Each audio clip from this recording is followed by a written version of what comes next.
to be great and to live a life of change. The need of voice is here again to bring the word to you. You need to be free. You're listening to Dominion Voice by Pastor Lanre Ajanaku. Number 4, be a giver. You want to attract favor? Be a giver. Give to the needy. Give to God's work in your church. Give your time. Give your talent. Give your skills. Give yourself away. It comes back to attract favor to you. It comes back to affect your business. Now, you know what? Don't think that the person you have given is the person that's going to pay you back. No. No. At times it may happen, but in most cases it doesn't happen. I tell people who are going to get married and I say, oh, I'm looking at this uncle, I'm looking at this very person who will give me money. In most cases, I can tell you from experience, it doesn't happen.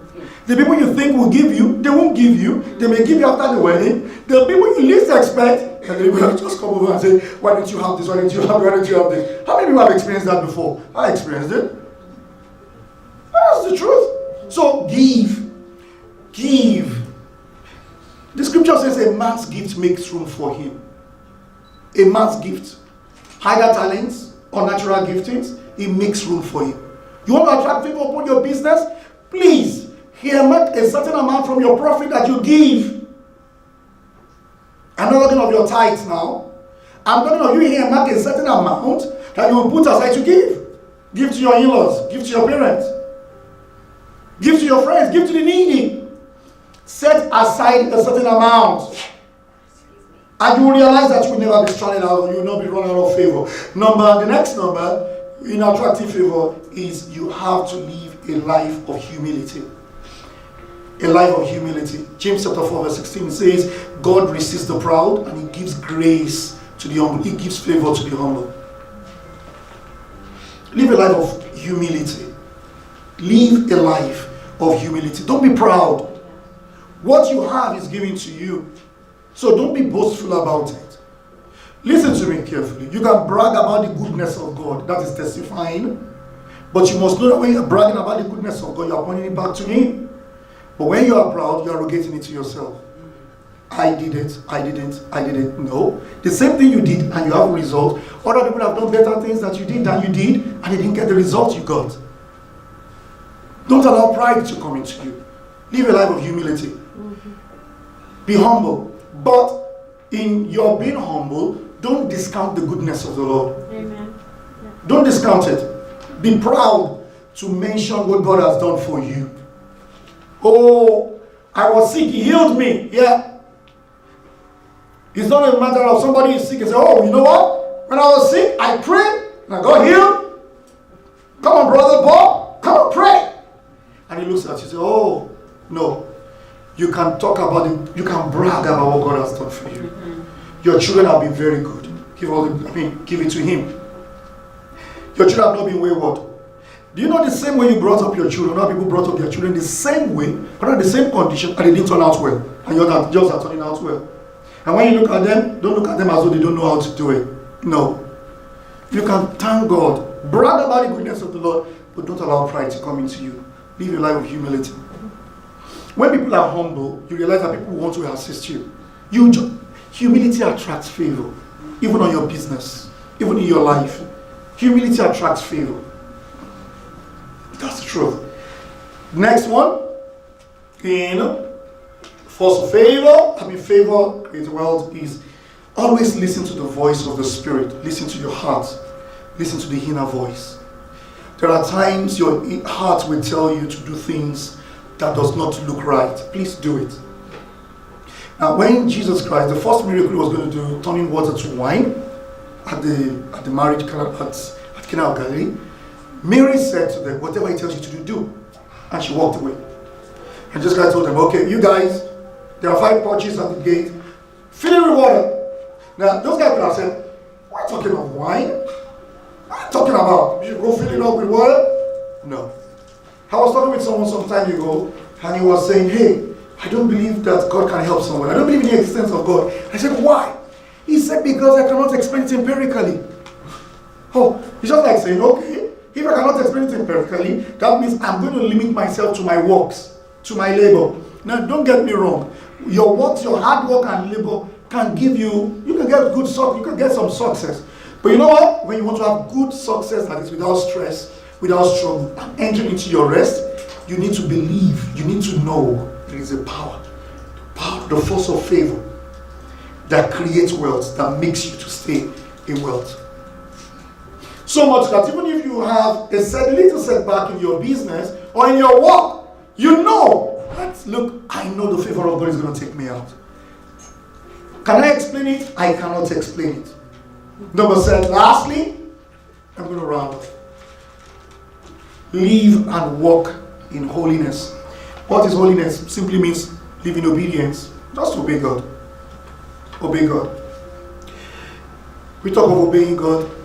A lot of people think it's one big thing out there. No. One day at a time. It tells you to sit, you sit. It tells you to walk, you walk. It tells you to give, you give. It tells you to withhold, you withhold. It tells you to jump. You're not asking him when. You say, if you're going to ask, Lord, how high? It's not a matter of I'm not jumping. It's how high do you want me to jump? That is simple. Walk. Love people. Be a lover of people. Love people. You attract favor to yourself. Don't be glamorous in life. I'm going to round off with this. There's this friend of mine when we were walking, and there's this lady who was already advanced in age, and she was not yet married. And here's this guy who was just transferred to her department, and he was looking at her from afar. I said, "Oh, this lady is beautiful. I wouldn't mind getting close to her and asking for her hand in marriage." So the guy was just, he was still looking for her afar. He was still contemplating in his heart. Then somebody came to her desk. He just noticed that she was always alone. She was always sitting quietly. Her table was very tidy, very tight. The pen is where it used to be. Everything was, tight. And all of a sudden somebody came who needed her help and said, "Please, can you just do it for me?" And she just yelled. "Ah!" And this guy saw from afar and said, "Oh, I now see the reason why she's sitting alone." And immediately he changed his mind. Do you know many times the favor was already upon her? The guy was already thinking, I'm going to ask for her in marriage. But she drove away that favor by being haughty, by being careless. Because you know what? Somebody is looking at you who is going to recommend you. Somebody somewhere is watching you who is going to recommend you. That person may even be a maid. Do you know the story of Naaman, who was a leper?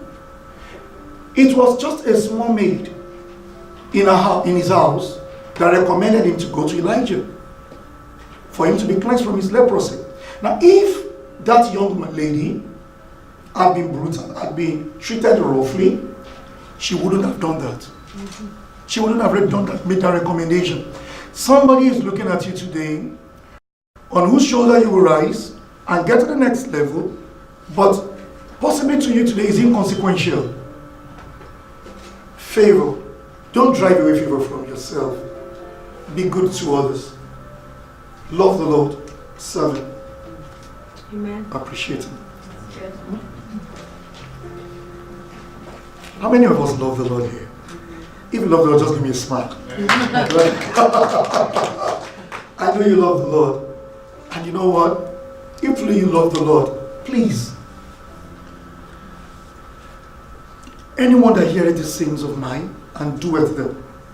Hearing means information. Doing means implementation. Anyone that gets this information and implements it, it's like a man that builds his house upon the rock. But anyone that has this information and does not implement it is a foolish man. You know what? I want you to implement these things that we have talked about. Don't just get it for information. You may have business ideas. You might have registered a company.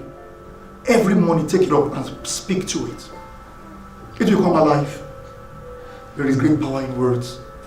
And I want you to invite somebody next month when we talk of health for 2019. It is extremely important. Somebody needs this. Somebody needs this information for implementation. Shall we pray? Father, we thank you for your word we've had this morning. We are very grateful for speaking to us. It is not